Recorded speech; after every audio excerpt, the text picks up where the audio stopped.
One time, I went to the bar with one of my friends. I had just turned 21, so I hadn't been to many bars up to that point. My friend was drinking on the way to the bar, so he was already pretty drunk when we got there. When I sat at the bar, a cute girl came and talked to me and my friend. She said that her name was Candace, and I noticed she had really bright red hair. I assumed she had dyed it. It was pretty but unnatural. Anyways, this girl was flirting with me and my friend. She could tell my friend was already very drunk. To be honest, I played along like I was drunk already too, since it seemed to be working for my friend. I didn't know if she was just trying to get free drinks, so I told her that we didn't have much money. But she offered to buy us drinks. She kept buying us drinks, and I started to get confused as to who she liked between me and my friend. My friend went to the bathroom. Before he came back, he was kicked out by the bouncers because he was too drunk. Candace and I went outside with him. She kept telling him to go home with her. He was so out of it that he could barely answer her. I told her that he was too drunk and that I couldn't let him go anywhere. I didn't want him to wake up hungover in some random house with no car and no idea what had happened. But Candace kept pushing it, saying that she would take care of him, but I told her no because I had to stay with him. I was more sober than him and he was my responsibility.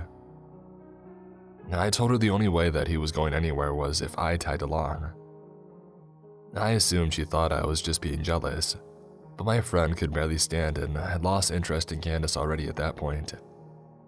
So, she immediately started to flirt with me and offered to get my friend a taxi to drive him home and said that we could go to her place alone. At this point, I had a few drinks and I was pretty buzzed, so I agreed. We took my friend to a taxi and walked to her car. I slightly stumbled on the way to her car. "Wow, you're pretty drunk, huh?" she said, smiling as she held onto my arm. "Yeah," I said. I don't know why, but I just felt slightly shy and anxious. Everything was just happening too easy for me, so I felt uneasy. We got in her car and we drove down the street. "Want to stop at the liquor store and get something more to drink? I'll buy it so you don't have to worry about paying," she offered.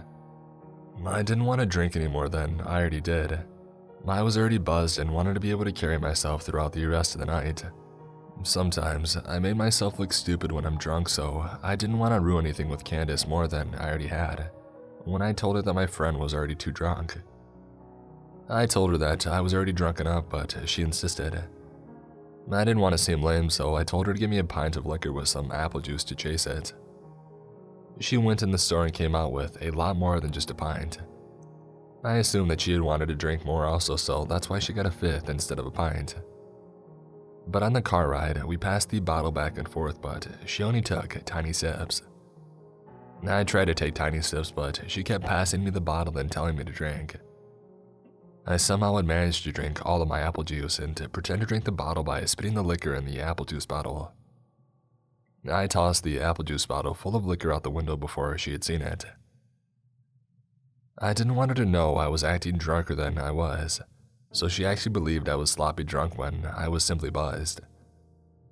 I took a couple more sips of liquor and finished the bottle. Throughout the car ride, I called her the wrong name a couple of times to get a reaction out of her. She didn't react to it. She just kept letting me call her Carla without correcting me. For some reason, I thought she lied to me about her name initially. We drove up to her house. I pretended to trip and stumble into her front door. She helped me walk inside by holding me up. She opened her front door, which was unlocked. We walked in her house and she closed her front door and then locked it. I thought that was strange, but assumed she didn't want anyone walking in on us. I told her that I had used the bathroom. I walked into her bathroom, locked the door, and looked in the mirror. I just felt strange. I felt like something was off. I felt myself becoming more drunk from finishing the bottle earlier. I turned on the sink to make noise and made myself puke up the liquor that I drank. I flushed it and went to the sink and started drinking the tap water out of my hands to sober up. I just didn't want to be drunk, but I still wanted to hook up with Candace, so I wanted to pretend to be drunk. I turned the sink off and I could hear her talking to someone. "He's drunk as hell. He can barely stand up. You do it." Who was she talking to and to do what? I walked out of the bathroom and into the living room. The moment that I stepped into the living room, I saw her walking into another room. All I could see was the back of her head. That strange, very bright red hair going to another room. I didn't see her face or anything. I just saw her kind of walk fast into the room. The living room was pretty dark. "Hey, where you going?" I slurred like I was drunk. She walked back into the dark living room and up to me. "Let's go in my room," she said. I looked at her bright red hair and then into her eyes. They were different. Her face was different. It was another girl with the same hair. And that's when I realized it. It was another girl with the same wig on. It was the wig the whole time. She had changed it with the girl from earlier for whatever reason. My heart felt like it had stopped. But I tried to look like I had no idea it was a different girl. I kind of smiled at her and told her I just needed to use the bathroom one more time and told her sorry I was so drunk. She said, "It's fine, just hurry up in here." I went into the bathroom and locked the door. I heard her whisper something to someone again. This time I think I heard a male voice whisper back. I honestly didn't concentrate on listening to exactly what she had said.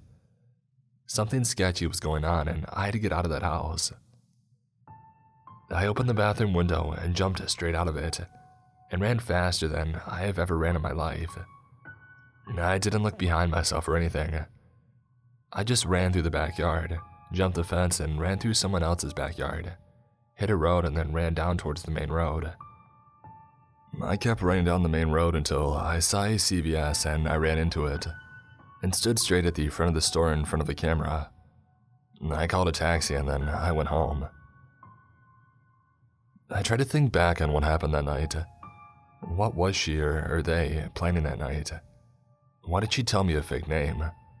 Why was she trying to get my friend and I so drunk? I thought maybe a robbery, but she kept spending money on us. She kept buying us drinks and even paid for my friend's taxi cab. And mostly, why did she wear a wig that she gave to another girl to wear? Who was she talking to? What did it mean? And what was in that room that they tried to lure me into? The next day after this incident, I went back to the house with a couple of friends to see just what was going on. Nobody was there. No cars, no people, nothing. Just an empty house. I ended up finding out that that house was a summer rental, and whoever those people were, they had broken into that house and used it for only that night, and they never came back. As a kid, I lived in a pretty typical suburban neighborhood in a ranch-style house. My bedroom was at the front corner of the house, with a window that faced the street and a window that faced the house next door. I was 11 or 12 at the time, and I shared the room with my younger sister. We had bunk beds, and I liked to sleep on the bottom bunk. From the position of my bed, I could see through the window that looked out at the street. I woke up one night to a thud at my front window. I was immediately on edge. I was always a paranoid kid. Knowing full well that I wouldn't sleep, I laid there petrified. It seemed like hours, but what was likely a few minutes later, a man's face appeared through the crack in my curtain. I could see it so clearly in my mind, even to this day. I saw the shadow of his hands through my thin curtain cupped around his face, and what I'm assuming was his attempt to see in the window better, and his eyes, nose, and mouth were completely clear through the crack. I cried there for a few minutes, unable to move, while he shifted a few times trying to see more clearly into my bedroom.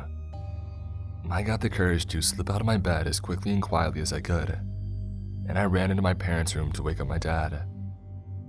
At first, my father tried to attribute the noise to the large lilac bush at the corner of the house, of which the branches would occasionally tap on my window when it was breezy and the bush was overgrown.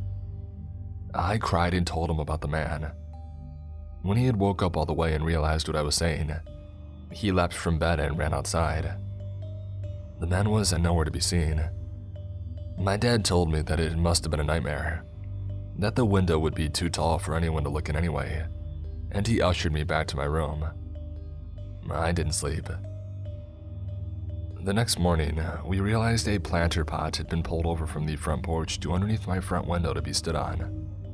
A piece of the concrete window frame was broken off, and we could clearly see the place where someone's forehead and nose had been in contact with the window. Luckily, nothing else ever came of this.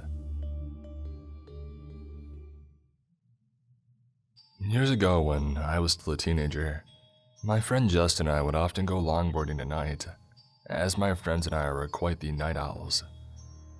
We loved the freedom of almost never seeing another soul on the roads or the paths that we frequented. Even when using main roads, it would be very rare to see a car out so late in such a rural area, and you could see and hear them coming from very far away due to their headlights and the noise of the vehicle disrupting the peaceful silence of the night.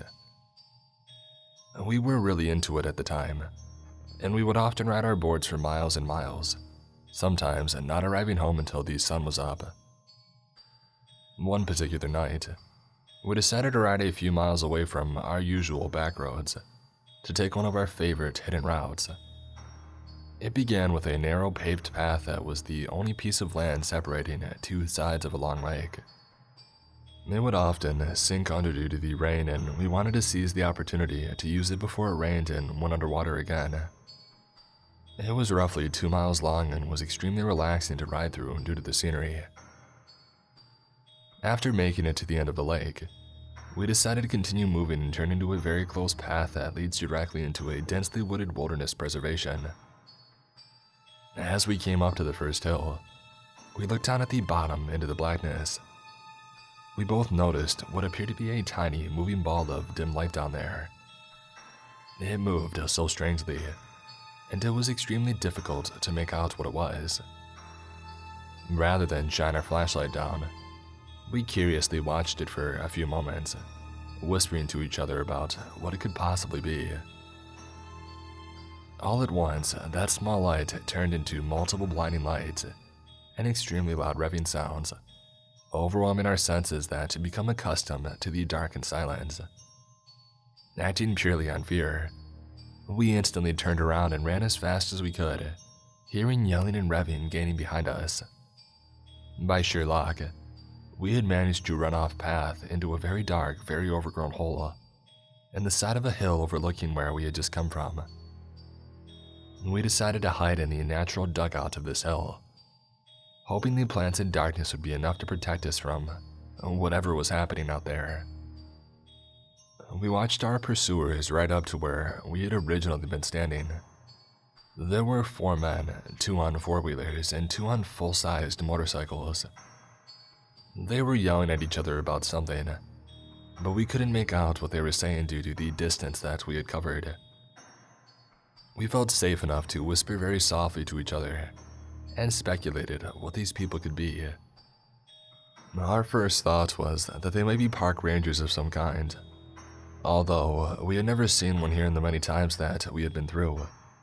And honestly, we doubted that this county had the budget or even the desire to have anyone patrol the deep woods at night. And besides that, these men were on vehicles entirely inappropriate for the paved bike trails, and they were very angry about something. They called out to us for a while, yelling things like, "We know you're out there," and "We can see you, come on out." We stayed silent, deciding to call their bluff instead of running. Eventually, we clearly heard one of the men yell, "Find them now," and they smashed a bottle. That had erased any hope we had that these were just park rangers. We watched them split up, each of them going a different way down the series of paths on their vehicles, including the path that we came from. It took us what felt like ages to even move. We were frozen in terror inside that dugout, watching the lights from the vehicles travel through the woods and paths, one of them already coming full circle and passing the point that he had started from. I thought about calling for help, but I was too afraid to open my phone in fear that even the smallest amount of life would give away our location. After waiting for the lights of the vehicles to reach their farthest distance yet, we finally summoned the nerve to get up and try to run somewhere far enough from these people to safely make a call. We ran as hard and fast as we could through the woods. Since their headlights gave away their location on these paths, we would hide again whenever we felt they were getting too close. Our available hiding spots were getting progressively worse as the woods became less dense, and the fear that I felt waiting for one of them to drive past us, while basically only being covered in leaves and plants, may still be unmatched to this day. Finally, we emerged from the woods onto the intersection of two main roads, far from where we had started. I ducked down into the ditch to call for help. While I opened my phone, I noticed that I had recent missed calls from one of our other friends, Connor, who we were supposed to meet up with after our longboard excursion. I called him and frantically asked where he was. Luck was with us again. He hadn't given up on our plans despite us ignoring him, and he was only a few miles away, already heading in our direction. I gave him the names of the two streets that we were near the corner of, and explained that we needed to be picked up right away. He agreed to speed over to us while Justin and I waited in hiding. Thankfully, Connor arrived before any of those men did. We bolted into the backseat of his car, yelling for him to get out of there, and he took off. Relief doesn't begin to describe what I felt being safely driven home after everything I had just experienced. After explaining everything that had happened to Connor, we ended up just moving on with our night and decided not to call the police. We figured they would be gone by the time any officer made it out there, and that we would only be putting ourselves at risk by admitting to breaking the law by taking those paths so late at night. I still have no idea what happened or who those people were. I've been told all kinds of theories from friends and family that have heard the story. Some think we walked right up to a huge drug deal. Justin and I later admitted to each other that when the revving had started and we couldn't see, our minds both went straight to chainsaw-wielding horror movie serial killer. So I suppose it could have been much worse. Frustratingly enough, whatever those men thought we saw that made them want to catch us so badly, we never actually saw.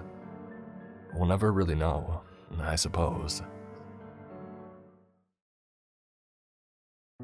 Before I begin, I should state this was a few years ago and I'm a tiny woman. Back at this time, I looked like a teenager, so I've always been mindful that I seem an easier target or easier to fool. I had seen a job interview for a small business looking for a secretary. No experience needed, as they would provide on-the-job training, and as that's the kind of thing I was looking for, I applied. I heard back quickly and I was invited for an interview. When I arrived, I was excited. It was a bit of a drive from my home, but it was in a beautiful old building, on the third floor with a modern layout inside, though you could tell it was very new, as it was bare bones and very little had been unpacked. Still though, if you have to work somewhere, it might as well be in a nice building, right? Anyway, the interview seemed normal. I only encountered female members of staff, and they were all warm and lovely. The woman interviewing me was amazing and even sat talking to me for a while after getting to know me. When I got home, I wasn't in the door long before I got a phone call from them. I had nailed the interview. Awesome, I thought, and I was offered the job. I was about to accept when I was told on the phone, "Okay, you'll come in tomorrow and we'll have the van drive you to where you'll be working." And I was like, what? Confused at what they meant.